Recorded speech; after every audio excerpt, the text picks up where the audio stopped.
Hello बच्चों। आज की क्लास में हम अध्याय 2 वन एवं वन्यजीव संसाधन के वस्तुनिष्ठ क्वेश्चन और अति महत्वपूर्ण जो अति लघुत्तरीय उत्तर होते हैं वो इस वीडियो में कवर करेंगे। यह वीडियो रिमेडियल जो निदानात्मक बुक मध्य प्रदेश सरकार द्वारा आपके लिए निकाली गई है उसके वस्तुनिष्ठ क्वेश्चन और अति लघुत्तरीय क्वेश्चन हल करेंगे। और जो वीडियो बनाई जा रही है, यह जो वीडियो है आपके लिए वार्षिक परीक्षा की तैयारी के लिए है, तो आप लोग बहुत ही ध्यान से ऑब्जेक्टिव क्वेश्चनों की तैयारी करते रहें। वीडियो बिल्कुल भी स्किप ना करें, क्योंकि इसके अंतर्गत हम आपके लिए जो वस्तुनिष्ठ लेकर आए हैं इसमें हमने आपको जो इसके अंतर्गत जितने भी क्वेश्चन हल हो सकते हैं वो भी साथ में कवर किए हैं। तो आप लोग वीडियो को बिल्कुल भी मिस ना करें। और इसको केवल रिमेडियल क्लास तक ही सीमित नहीं रखा है हमने, इसमें हमने कुछ जो इसके संबंध की जितने भी वस्तुनिष्ठ क्वेश्चन हैं एक्स्ट्रा बन सकते हैं वो भी इसमें हम आपका रिवीजन करवा देंगे।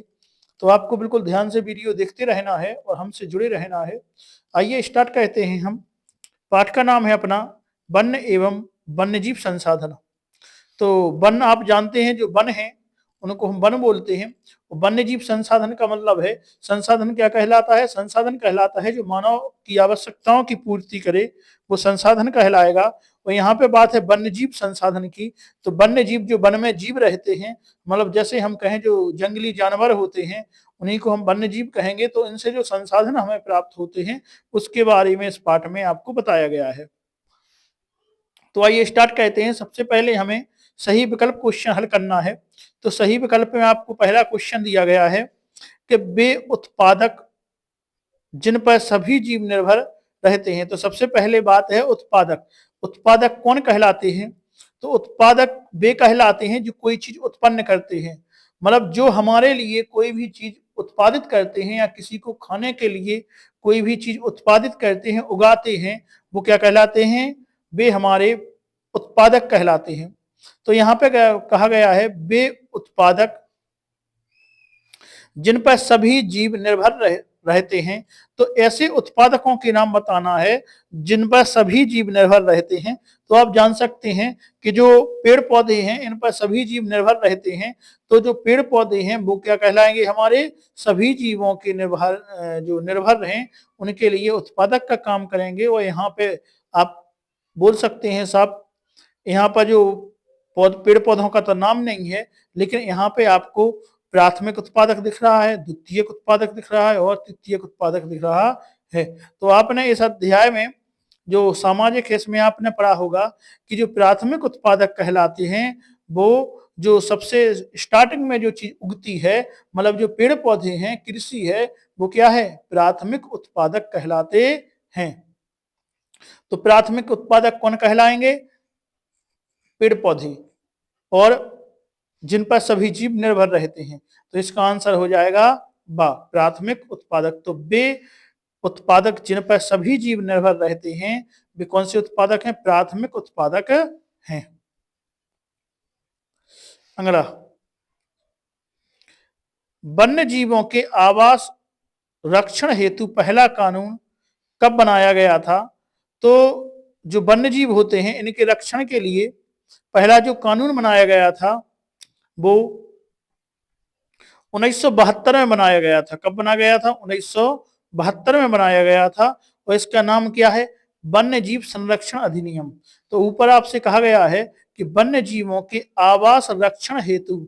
तो रक्षण मतलब संरक्षण, रक्षण मतलब क्या है? संरक्षण। तो आपको इससे याद हो जाएगा कि तो वन्य जीवों के आवास की रक्षा करने के लिए जो पहला कानून बना था वो क्या है? वन्य जीव वनों को जीवों की संरक्षण माने रक्षा के लिए अधिनियम क्या है?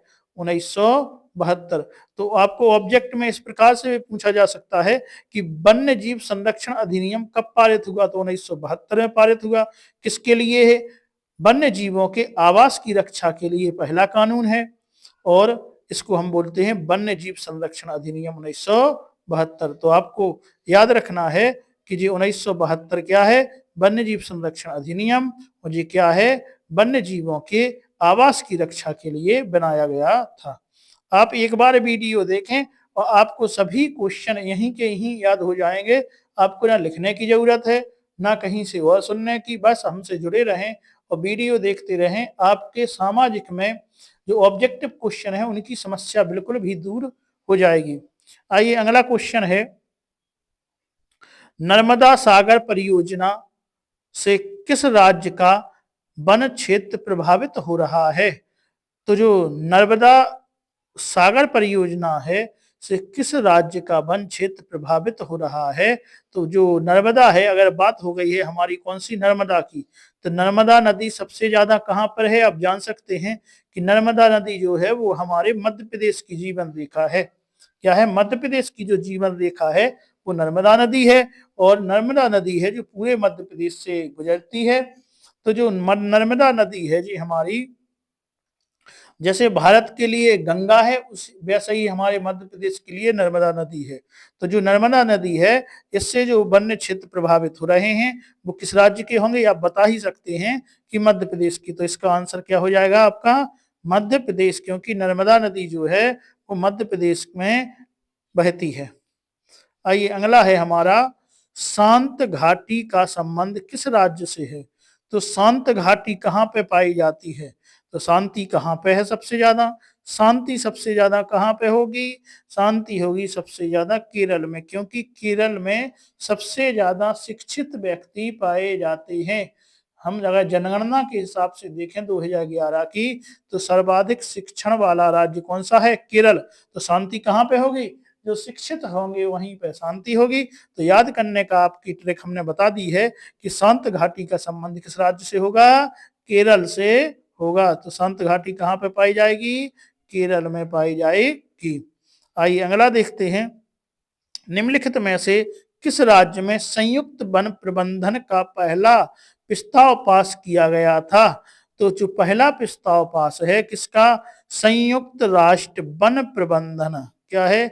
राज्य में, किस राज्य में? तो इस राज्य का नाम बताना है कि संयुक्त जो है संयुक्त वन प्रबंधन का पहला प्रस्ताव किस राज्य में पास किया गया था? तो उसका नाम है उड़ीसा। कहाँ पे पास हुआ था? उड़ीसा में। क्या? संयुक्त वन प्रबंधन। क्या है? संयुक्त वन प्रबंधन का पहला प्रस्ताव कहाँ पास किया गया था? तो अपना राज्य क्या है? उड़ीसा। उड़ीसा में संयुक्त वन प्रबंधन का पहला प्रस्ताव पास किया गया था। तो इसका आंसर कौन हो जाएगा? अपना उड़ीसा हो जाएगा। आइए अगला है, पूर्वोत्तर और मध्य भारत में वनों की कटाई का प्रमुख कारण क्या है? आप बताएं। पूर्वोत्तर और मध्य भारत में, कहाँ पे? पूर्वोत्तर और मध्य भारत में जो वनों की कटाई का प्रमुख कारण क्या है? क्या ईंधन है? क्या आवास के लिए है? क्या उद्योग के लिए है? या स्थानांतरित कृषि के लिए है? तो आप जानते हैं कि पूर्वोत्तर और मध्य भारत में जो जनजातीय समूह पाए जाते हैं वो कैसी खेती कहते हैं? स्थानांतरित कृषि करते हैं, जिसके लिए वे वनों को काटते हैं। तो स्थानांतरित कृषि के लिए वनों की कटाई का प्रमुख कारण है कहाँ पे? पूर्वोत्तर और मध्य भारत में। तो इसका आंसर क्या हो गया? पूर्वोत्तर और मध्य भारत में वनों की कटाई का प्रमुख कारण क्या हो गया है? स्थानांतरित कृषि के लिए वनों की कटाई सर्वाधिक की जा रही है। तो आपको याद रखना है, स्थानांतरित कृषि के लिए वनों की कटाई सर्वाधिक की जा रही है। आइए अगला देखते हैं, निम्नलिखित में से स्थायी वनों का सर्वाधिक क्षेत्र किस राज्य में है? तो किस राज्य में स्थायी वन सबसे ज्यादा पाए जाते हैं? तो आपको पता ही है कि वन जो हैं सर्वाधिक वन कहाँ पाए जाते हैं? तो हमारे मध्य प्रदेश में जो है वो सर्वाधिक वन पाए जाते हैं, और यहीं पे हमारे सर्वाधिक वन हैं। तो उसका आंसर क्या हो गया? अपना मध्य प्रदेश। हमारे मध्य प्रदेश में सबसे ज्यादा वन पाए जाते हैं। तो स्थायी वनों का सर्वाधिक क्षेत्र किस राज्य में है? मध्य प्रदेश में है। आपको याद कर लेना है। आइए अब रिक्त स्थानों की पूर्ति करते हैं हम। तो रिक्त स्थान देखते हैं हम। रिक्त स्थान की पूर्ति कीजिए। पहला है हमारा, छोटा नागपुर क्षेत्र में खालिस्तान जनजातियां निवास करती हैं। तो जो छोटा नागपुर का क्षेत्र है, छोटा नागपुर क्षेत्र में कौन सी जनजाति निवास करती हैं आपको बताना है। तो जनजाति जो है यहाँ पे मुंडा जनजाति, कौन सी? मुंडा। कौन सी? मुंडा जनजाति निवास करेगी। और संथाली, कौन सी? संथाल। कौन सी? संथाल। संथाल जनजाति निवास करेगी। तो छोटे नागपुर में एक मुंडा, एक संथाल, मुंडा और संथाल जो दोनों जनजातियां जो हैं वो निवास करेंगी। कहां पे? छोटा नागपुर क्षेत्र में। कहां पे? छोटा नागपुर क्षेत्र में मुंडा और संथाल दो जनजातियां जो हैं वो निवास करेंगी। याद रख लेना है, मुंडा और संथाल। अगला है हमारा दूसरा है, भारत में सघन वन क्षेत्र खालिस्तान प्रतिशत हैं। तो कितने प्रतिशत सघन वन क्षेत्र हैं? कैसे? सघन वन क्षेत्र। सघन मतलब बहुत ही पास पास में जो घने जंगल होते हैं उनको सघन वन क्षेत्र कहते हैं। तो भारत में 12.2%, कितने परसेंट? 12.2% सघन वन क्षेत्र पाए जाते हैं। तो याद रख लेना है कि भारत में सघन वन क्षेत्र कितने हैं? 12.2% सघन वन क्षेत्र पाए जाते हैं। आइए अगला देखते हैं हम।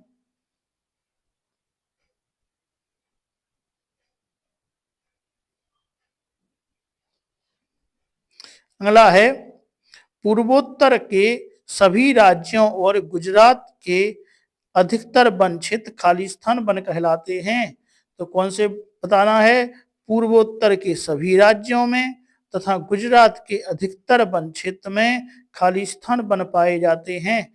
तो इसका जो आंसर है वो अवर्गीकृत वन है। कैसे वन पाए जाते हैं? पूर्वोत्तर के सभी राज्य और गुजरात के अधिकतर वन क्षेत्र में कौन से?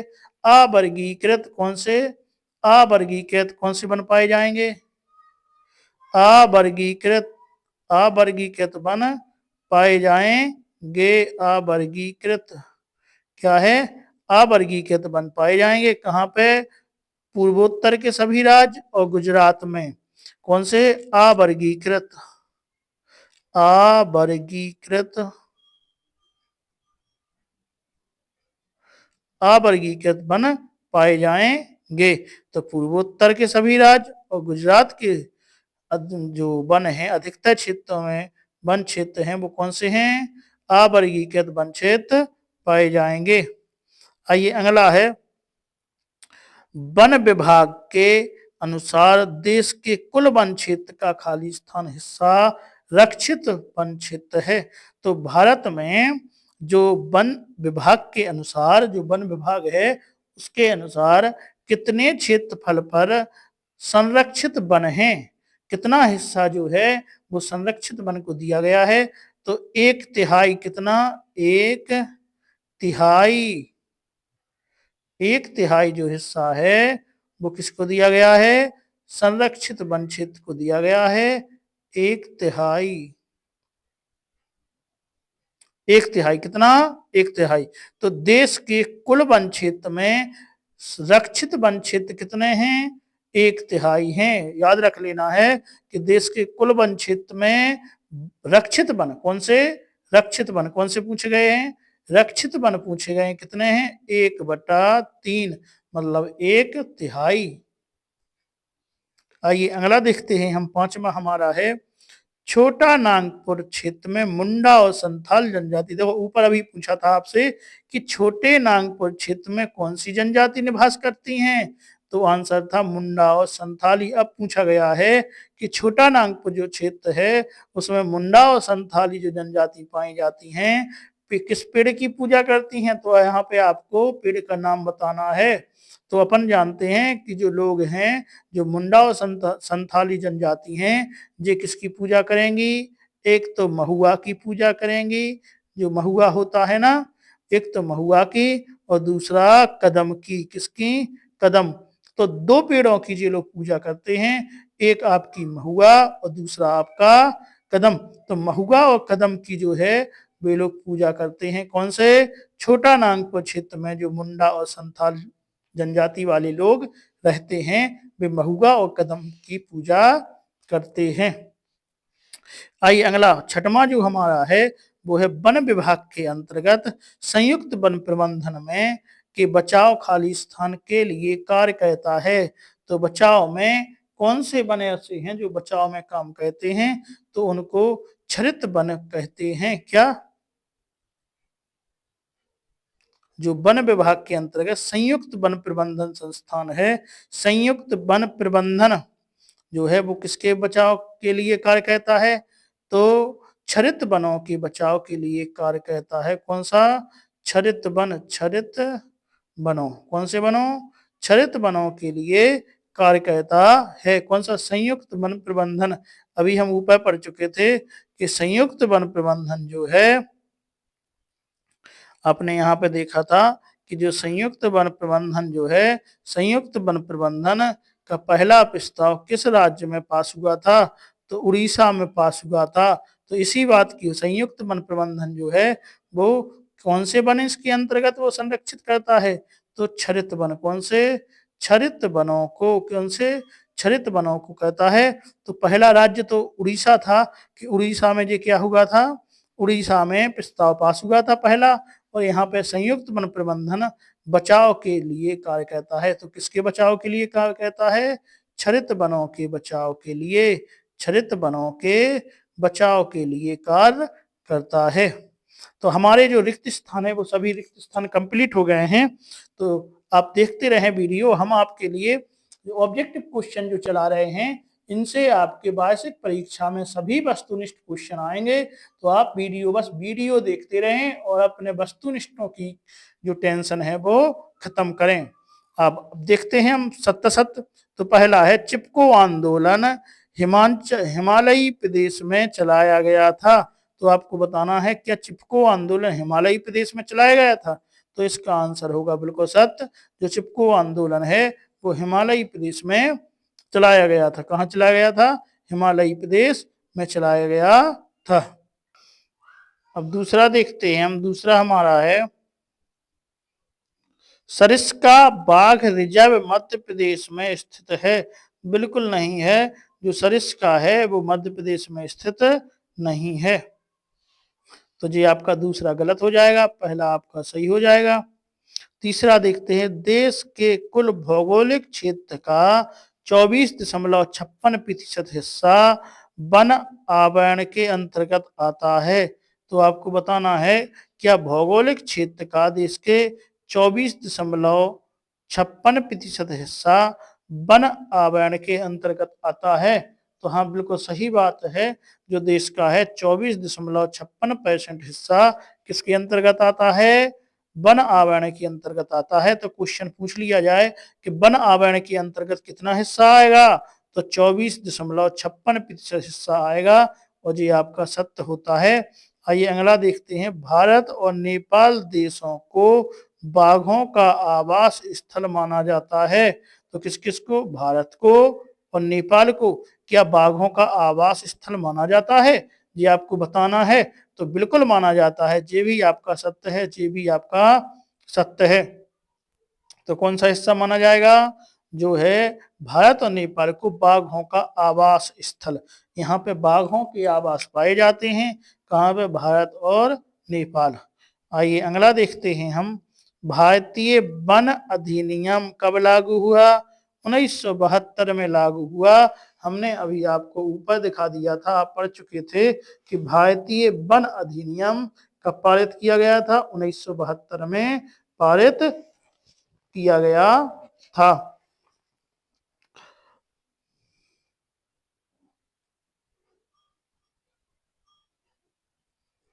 ठीक है, तो अपना जी हो गया। इसके अंदर जो वन्य जीव अधिनियम था कब लागू हुआ था? 1972 में लागू हुआ था। और इसके अंतर्गत हमने देखा था कि जानवरों के आवास के लिए, किसके लिए? आवास के संरक्षण के लिए बात कहता है। कौन सा? वन्य जीव अधिनियम 1972। आइए अगला है, रक्षित वनों को सर्वाधिक मूल्यवान माना जाता है। तो रक्षित वन जो होते हैं, कौन से? जो रक्षित वन होते हैं। अब कहा जाए कि जो आरक्षित है, कौन से हैं? आरक्षित वन है, रक्षित नहीं है। रक्षित तो 1/3 पर पाया जाता था। जो आरक्षित वन को सर्वाधिक मूल्यवान वन माना जाता है। तो बात कहें कि भारत में आरक्षित वन कितने पाए जाते हैं? तो भारत में आरक्षित कितने? 50% वन जो हैं आरक्षित वन पाए जाते हैं, और इनको सर्वाधिक मूल्यवान वन माना जाता है। बिल्कुल सही बात है कि आरक्षित जो वन हैं वो कितने हैं? 50% याद रख लेना है। और रक्षित वाले कितने हैं? तो रक्षित वाले हैं 1/3। 1/3 रक्षित वन पाए जाते हैं। 1/3 रक्षित वन है और आरक्षित कितने हैं? आरक्षित हैं 50% और इनको सर्वाधिक मूल्यवान वन माना जाता है। आइए अगला देखते हैं। तो हमारे जो सत्य सत्य हैं सभी सत्य सत्य हमने कंप्लीट कर लिए हैं। अब आइए हम देखते हैं सही जोड़ियों को। तो पहला है बीज बचाओ आंदोलन। कौन सा आंदोलन है? बीज बचाओ आंदोलन। बीज बचाओ आंदोलन क्या है? तो एक बीज बचाओ जो आंदोलन है, क्या वन कटाई रोकथाम है? बिल्कुल नहीं है। 1972 में क्या हुआ था? क्या था? भारतीय वन्य जीव अधिनियम। कब है? 1972। आपको जोड़ियों करने का तरीका हम आपको बताएं। पहले आप वो देख लें जो आपको बिल्कुल इजी लग रही हैं, सरल लग रही हैं। तो हम पढ़ चुके थे भारतीय वन्य जीव अधिनियम कब पारित हुआ था? 1972 में। तो ये वाली आपकी 5 में की हो गई। अब अगला था है बीज बचाओ आंदोलन। तो ये क्या है? नवोदायन है। ये क्या है? नवोदायन है। तो ये पहला हो गया बीज बचाओ आंदोलन क्या है? नवोदायन। दूसरा है चिपको आंदोलन। वन कटाई को रोकथाम के लिए चिपको आंदोलन चलाया गया था। तो ये हो गया किसका? दूसरे का हो गया हमारा। चिपको आंदोलन क्या है? वन कटाई रोकथाम ही तो था। अगला संयुक्त वन प्रबंधन। तो संयुक्त वन प्रबंधन संस्थान की स्थापना 1988 में की गई थी। तो ये तीसरे का आंसर हो जाएगा। और सर्वाधिक वन क्षेत्र कहाँ पाए जाते हैं? तो मध्य प्रदेश में सर्वाधिक वन क्षेत्र पाए जाते हैं। तो ये चौथा हो गया। और पांचवा आपको पता ही है भारतीय वन्य जीव अधिनियम कब? 1972। तो पांचवा हो गया है। आपको जोड़ियां हमें लगता है बहुत अच्छे से कंप्लीट हो गई हैं और आपको अब इस पाठ के जो वस्तुनिष्ठ क्वेश्चन हैं बहुत ही आने लगे होंगे। तो आइए आगे देखते हैं। अब हमारे जो हैं वो है एक शब्द या वाक्य में उत्तर। तो एक शब्द या वाक्य में उत्तर हमें बताना है। पहला है टिहरी में किसानों द्वारा कौन सा आंदोलन चलाया गया था? तो कौन सा? टिहरी में। कौन सा? टिहरी में। टिहरी में किसानों द्वारा कौन सा आंदोलन चलाया गया था? तो वो है भैया बीज बचाओ आंदोलन, जो अभी ऊपर पढ़ चुके हैं। बीज बचाओ आंदोलन।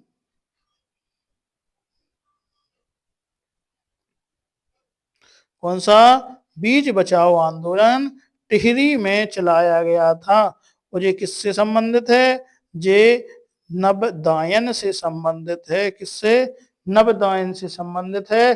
बीज बचाओ आंदोलन याद रखना है। बीज बचाओ आंदोलन जो है वो कहाँ पे चलाया गया था? टिहरी में चलाया गया था। किससे संबंधित है? तो ये आपका संबंधित है नवोदायन से। आइए अगला देखते हैं हम।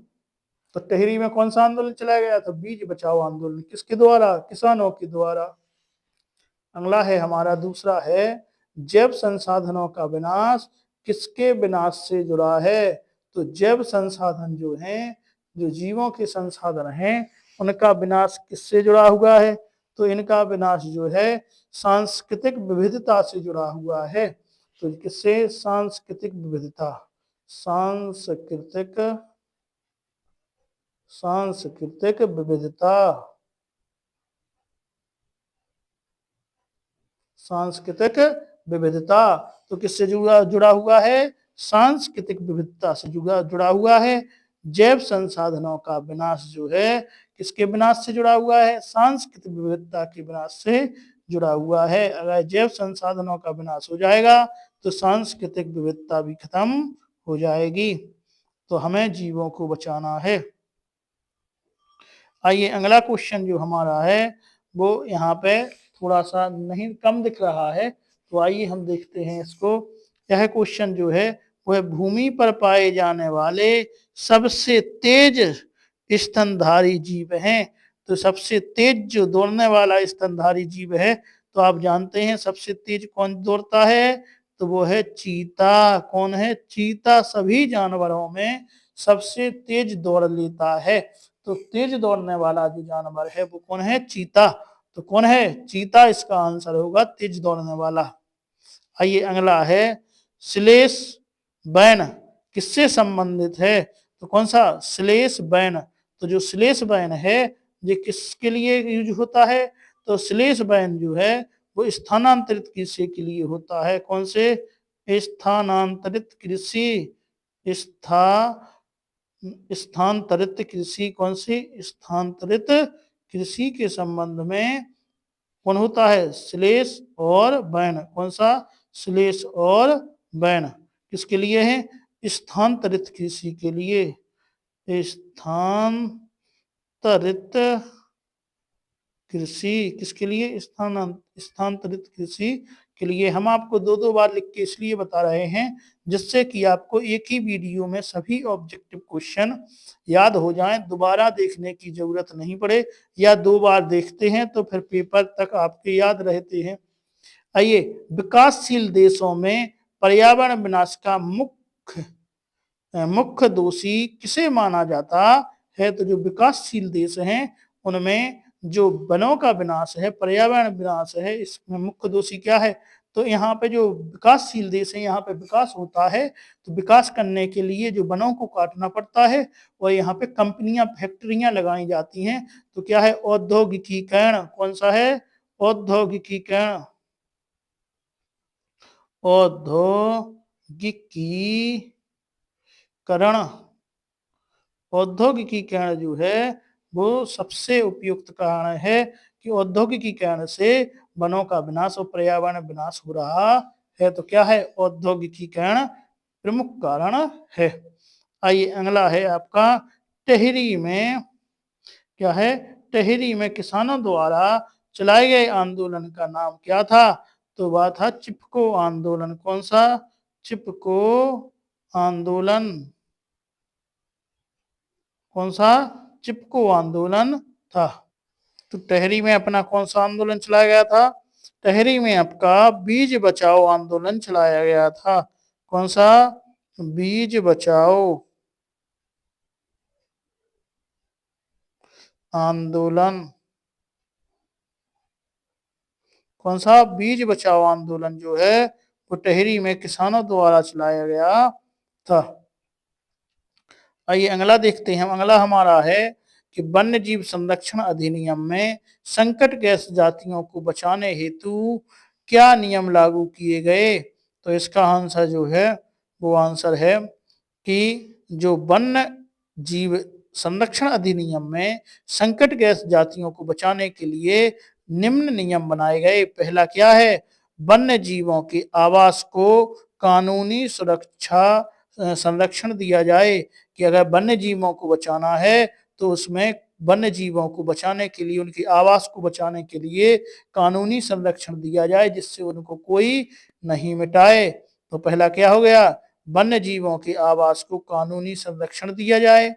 दूसरा, शिकार पर तथा व्यापार पर पूर्ण प्रतिबंध लगाया जाए। यदि वन्य जीवों को बचाना है तो शिकार पर और व्यापार पर पूर्ण प्रतिबंध लगाना चाहिए। आइए अगला है पारिस्थितिक तंत्र किसे कहते हैं? तो भौतिक पर्यावरण और उसमें रहने वाले जीवों के सम्मिलित रूप को पारिस्थितिक तंत्र या पारितंत्र कहते हैं। तो भौतिक जो वातावरण है, अपना जो पर्यावरण है, उसमें रहने वाले जो जीव हैं उन सभी को क्या कहते हैं? सम्मिलित रूप को पारिस्थितिक तंत्र या पारितंत्र कहते हैं। अगला, आरक्षित वन किसे कहते हैं? तो आरक्षित वन कौन है? अपन देख लिया था कि 50% भाग पर आरक्षित वन पाए जाते हैं और रक्षित कितने? 1/3 पर पाए जाते हैं। तो आरक्षित वन किसे कहते हैं? तो आरक्षित वनों से तात्पर्य ऐसे वन क्षेत्रों से जो सरकार एवं अन्य संबंधित संगठन द्वारा वन्य जीवों के संरक्षण और संवर्धन के लिए सुरक्षित रखे जाते हैं। किसके लिए? वन्य जीवों के संरक्षण और संवर्धन के लिए कैसे रखे जाते हैं, सुरक्षित रखे जाते हैं। तो वन्य जीवों के लिए जो सुरक्षित रखे जाते हैं उन्हीं को हम क्या कहते हैं, उन्हीं को हम आरक्षित वन कहते हैं। ये वन क्षेत्र आमतौर पर वन्य जीवों के पर्यावरणीय आवास होते हैं। तो वन्य जीवों के जो पर्यावरणीय आवास हैं वो कहाँ पे हैं, आरक्षित वनों में सुरक्षित हैंगे। तो क्या है, आरक्षित वनों से तात्पर्य ऐसे वन क्षेत्रों जो सरकारी या अन्य संबंधित संगठन द्वारा वन्य जीवों के संरक्षण के लिए एवं संवर्धन के लिए, वन्य जीवों की संरक्षण एवं संवर्धन के लिए सुरक्षित रखी जाती हैं। ये आमतौर पर वन्य जीवों के प्राकृतिक आवास होते हैं, इन्हीं को हम संरक्षित वन कहते हैं। तो इसके हमने अति लघुत्तीय क्वेश्चन, बहुविकल्पीय और सभी वस्तुनिष्ठ क्वेश्चन कवर कर लिए हैं। तो आज के इस वीडियो में इतने ही। आप इस वीडियो को ज्यादा से ज्यादा शेयर करें और लाइक करें, और आप वीडियो को लाइक जरूर कह दें, क्योंकि आप लोग देख लेते हैं और लाइक नहीं करते हैं। तो वीडियो को लाइक करें और आप लोग आगे आने वाली वीडियो के लिए इंतजार करें। अब हमारी अगली वीडियो जो है वो है वन लाइनर, और वन लाइनर के बाद हमारे एक बार और वस्तुनिष्ठ क्वेश्चन हम आपको लेकर आएंगे। तो आप लोग एक क्लास की 3 वीडियो आपके लिए लाई जा रही हैं, उनसे ही आपके सभी वस्तुनिष्ठ क्वेश्चन कवर हो जाएंगे। यदि आप लोग तीनों वीडियो एक क्लास की देखते जाते हैं, मतलब कि हम आपसे कहें कि जो हमारा पाठ है, इस पाठ के हम एक वन लाइनर भी लाएंगे, रिमेडियल भी लेके आएंगे, और आपके लिए अपने साइड से वस्तुनिष्ठ क्वेश्चन लेके आएंगे। यदि आपने तीनों कवर कर लिए तो आपके वस्तुनिष्ठ क्वेश्चनों की टेंशन खत्म। तो आप हमसे जुड़े रहें, और जो आपके वार्षिक परीक्षा है उसके लिए जो वस्तुनिष्ठ हैं उसके लिए हम आपके सभी वस्तुनिष्ठ क्वेश्चन कवर करवा रहे हैं। तो आप उनकी टेंशन ना लेके अपनी पढ़ाई जारी रखें। तो आज के इस वीडियो में इतना ही। धन्यवाद।